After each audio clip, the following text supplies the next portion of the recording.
I'm 24 and I'm catching a flight in 3 hours for a 5-day work trip. My husband, who's 28, is still asleep, and I've been quietly finishing up my packing. That's when a message popped up on his phone. It read, "Yeah, I'd love to spend the night, that'll make things so much easier." It was from this 18-year-old girl he's friends with, the same one we've argued about before. The main issue is that he never feels the need to tell me when he sees her or talks to her. He keeps it casual, like it's no big deal. What bothers me is that he's usually open with me about hanging out with his guy friends or even his other female friends. Most of them are respectful, and I've never felt like boundaries were being crossed. But this girl? She's different. Her messages come in constantly, morning, afternoon, even past midnight. Sometimes it's 1 or 2 a.m., and she's still texting. I'll admit, I gave in to my gut and looked through their recent messages. Apparently, he invited her to go on a little day trip to his favorite place where he likes to smoke weed. It's her first time. Then, to top it off, he asked her to come over the night before so they could head out early the next morning. What gets me is, last night when we were getting ready for bed, I asked what he had planned while I was gone. He usually tries to do something fun when I'm away, tackle a home project, go hiking, whatever. And this time, he went into a lot of detail, laying out his plans day by day, which actually struck me as kind of odd. But not once did he mention her. He talked like he was planning to make the drive solo. When I suggested he reach out to one of his friends, he just said, "Nah, I think I could use a quiet weekend in." So now I'm spiraling. Things have been rocky between us lately, and it turns out he's been venting about our problems to her. I get wanting to talk to someone, but he's always telling me that he avoids complaining to his friends because he doesn't want them to think badly of me. Judging by their messages, though, she already does. Reddit, what am I supposed to do here? How do I even begin to bring this up? Edit, I should probably mention that this isn't the first time he's been shady with women. The thing is, I'm pretty easygoing. When he tells me someone's coming over, I'm the one who goes out and grabs snacks for them. But he's still lied. He once had late-night chats with a female coworker about sex, and another time he shared a bed with someone he used to hook up with, just to name a couple of examples. I feel like such an idiot. Edit number 2, any tips on how to approach this? Part of me wants to confront him right now, before I leave. We had what I thought was a really open and meaningful talk last night about how we'd use this time apart to reflect on what our marriage needs and what we each need personally to get back on track. Apparently what he needs is her. The other part of me wants to wait. Maybe I hold off until I know for sure she's at the house, and then hit him with it. I honestly don't know what the right move is. I've never dealt with anything like this before. Update, so yeah, turns out my husband invited another woman to spend the night at our house while I'm away on a business trip. Not sure what to do next. First off, I just want to say thank you to everyone who's been patient while I try to make sense of all this. I had real work to do on this trip, and to top it off, I managed to get my Reddit account banned from r/relationship_advice because I clearly don't know how to Reddit properly. Thankfully, the mods here helped me get verified again. I made that first post on barely any sleep, and I was in a really dark mental place. I didn't think anyone would actually read it, let alone comment, but here we are. I went through as many replies as I could, but I needed a few days to get my own thoughts straight. This whole thing might seem like internet drama to some people, but for me, it's my life. It's real. It's painful. And it's going to have consequences I'll be living with for a long time. There's a lot of backstory that I think is important to explain where we are as a couple right now. So instead of posting updates randomly, I've broken everything down into parts. You can skip whatever you're not interested in, there'll be TLDRs at the end of each section if that helps. Confrontation. Thanks to those of you who commented during the early morning hours. When I first posted, it was around 1:30 a.m. and I'd only had about 3 hours of sleep. My head was not in the right place. One person said I should tell him, "I'm hurt and disappointed. I'm leaving, you need to fix this." Someone else said, "It doesn't matter how you found out. What matters is that it happened." Those 2 lines stuck with me. As I laid in bed, waiting for him to wake up, I kept typing out potential responses in my notes app, trying to figure out what to say depending on how the conversation would go. Quick side note, we've been together for 4 years, and women have always been an issue in our relationship. People who know him, his friends, even people in my circle, swear he's not the kind of guy to cheat. They say he's just flirty by nature but wouldn't actually cross the line. They call him loyal.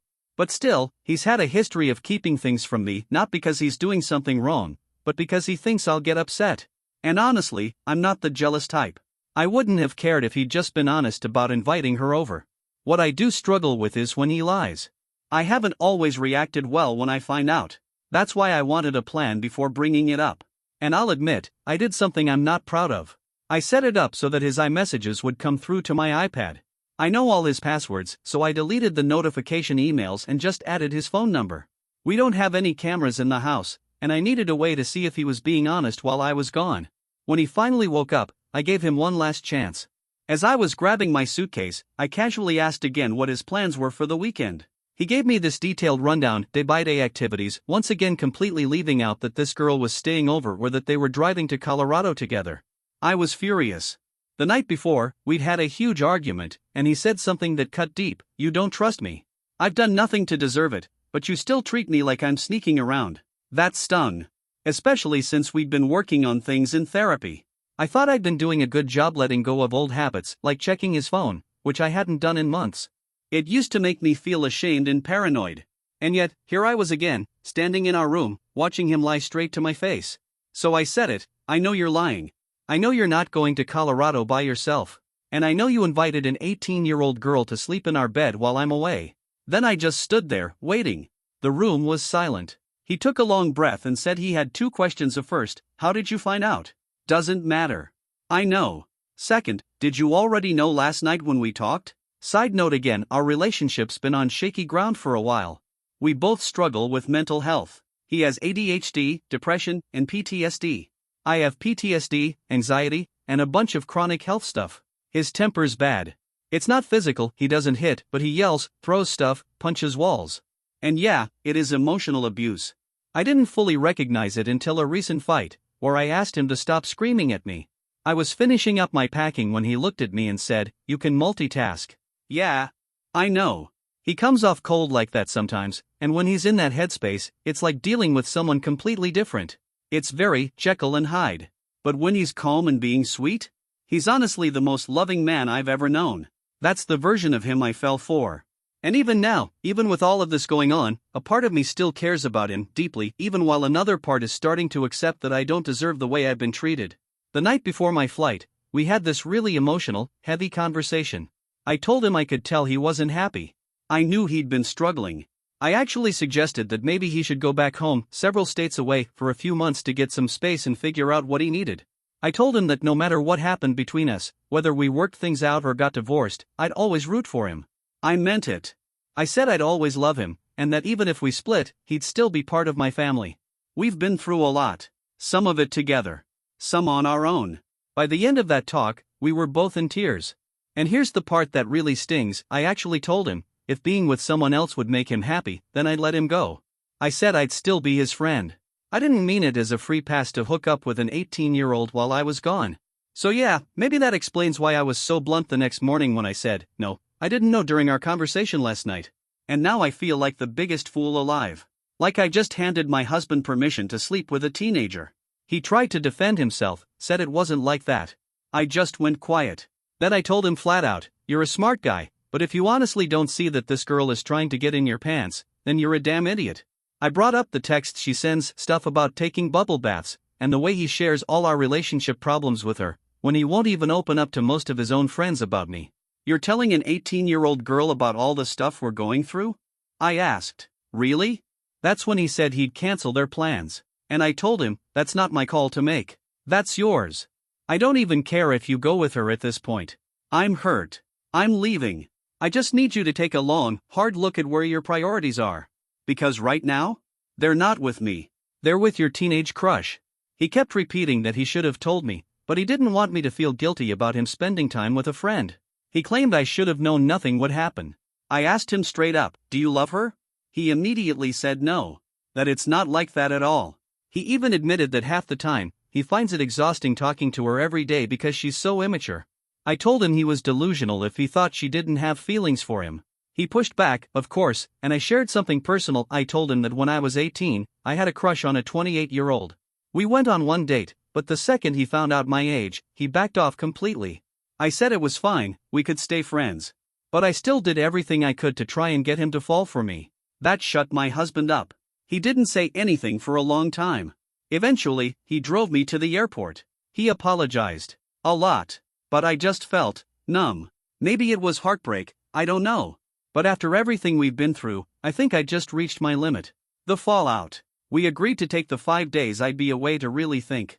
do some soul searching, figure out what we wanted, what we needed. The plan was to talk when I got back and go from there. But when my plane landed, I got a message from him saying he'd be gone by the time I came home. He told me he was moving out of our place and heading back to the East Coast. Just like that.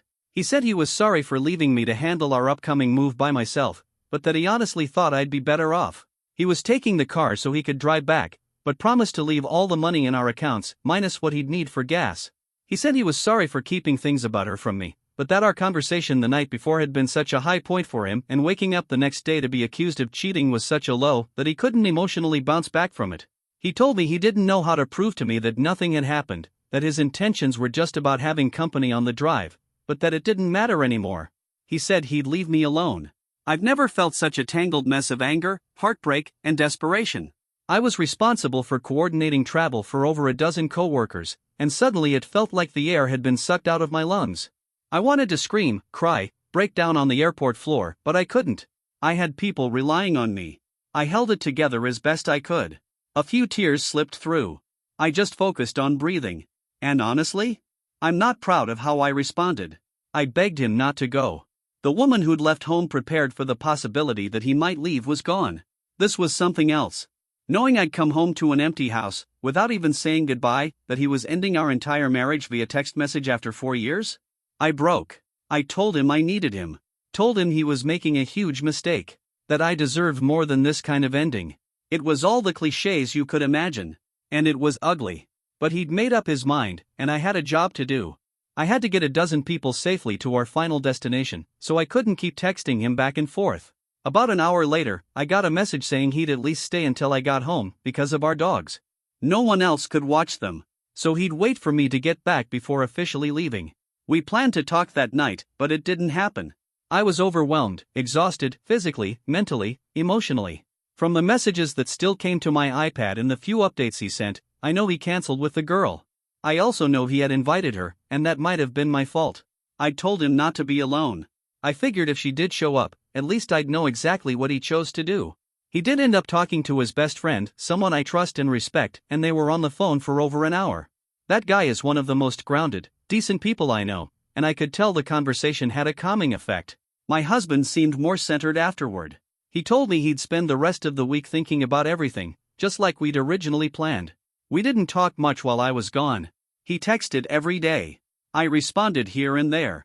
The week flew by, and eventually, I realized something kind of unsettling. I didn't want to go back. I don't know if it was the stress waiting for me at home, or if I just didn't want to be married anymore. I really don't know what I want right now. I'm just trying to survive this one day at a time. When it was time to fly back, I had a mild panic attack while waiting for him to pick me up. Not my worst one, but I was out there at the passenger pickup, wiping tears off my face, struggling to breathe like there wasn't enough oxygen in the air. Maybe it was anxiety over the unknown, wondering where we stood, what he'd say. When he finally hugged me, he got emotional. He said he was glad I was home. But I felt disconnected. You know how, when you hug someone you love, it feels like your souls are holding each other? This didn't feel like that. It felt like hugging a stranger. So now I'm home. My flight was delayed, so we both passed out pretty much as soon as we walked through the door. I was still asleep when he left for work this morning, so we haven't had a chance to talk yet. But I know we will. Probably tonight. I'll update again after that. And for those of you looking for closure, I wish I had it. I still don't really know what I want. A big part of me feels ready to walk away, close this chapter, and focus on myself. If I do leave, I want to take some real time to heal, work on the pieces of me I've neglected for too long. Eventually, I'd want to meet someone who doesn't just tolerate who I am, but sees me, the good, the difficult, the inconvenient parts, and loves me anyway. Someone open, honest, grounded. And yet, there's another part of me that wonders if I should give him one last shot. One more chance to get control of his anger, to learn how to really communicate, and to finally step up for this marriage. I know from the outside it might seem like an obvious decision, just leave, but when you've lived it every single day for 4 years, when you've built a life together, when there are dogs and a shared home and thousands of little memories, it's not so black and white. It's a mess of emotions. We've lived together for 2.5 years. We've shared responsibilities, built routines.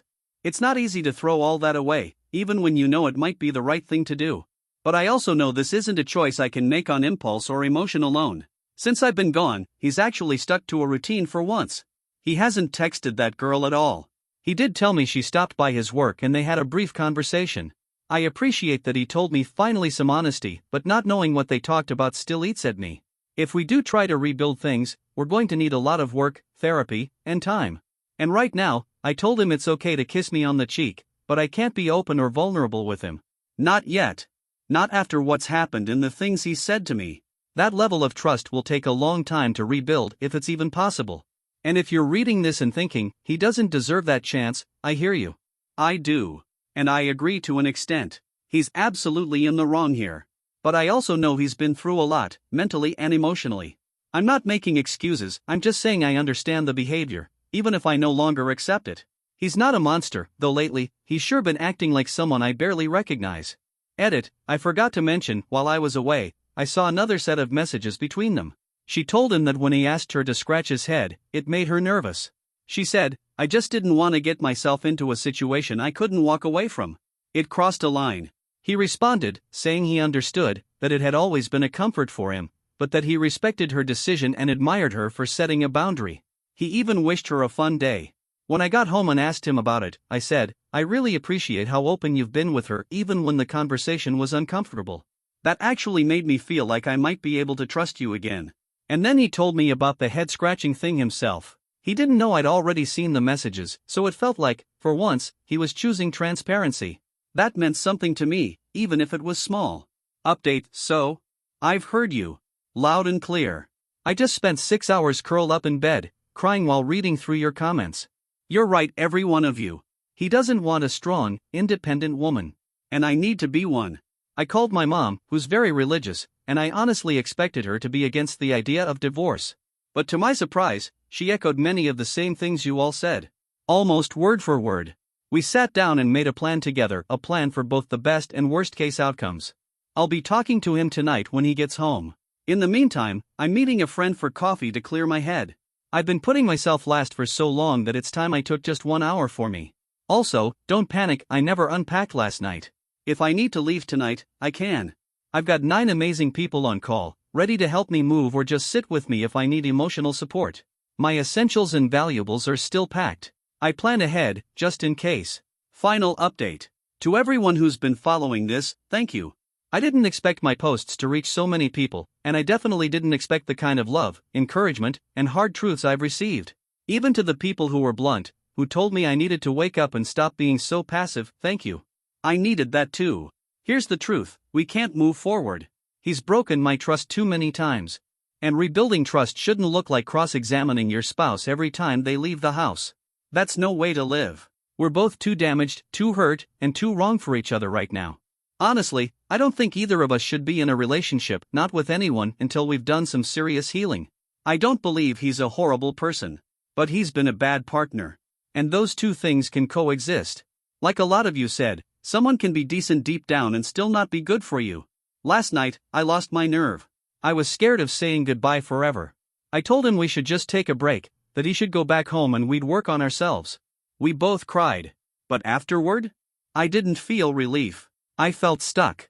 And that's when I realized I'd done it again, the same thing I did in my last toxic relationship. I put up emotional padding so I could eventually leave instead of just leaving. This morning, that changed. I told him that even if we took a break and tried again later, it wouldn't work. I can't rebuild trust from this.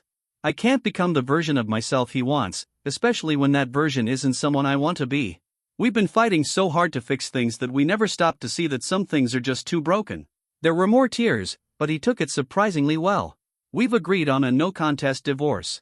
We'll spend the next few days packing up our house, our lease is up at the end of the month anyway. I'll be staying with a friend until my new apartment is ready. And before anyone judges, yes, I'm still helping with the packing, but only when I have someone else there with me. I won't be alone with him anymore. Most of the stuff is mine anyway, and I'm not going to leave it all behind. You're also right, I've lost so much confidence in myself these past few months.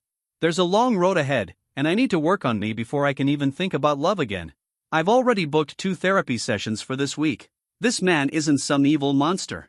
But he's a man who needs to grow up. And I need to stop shrinking myself to accommodate his lack of growth. We both made mistakes.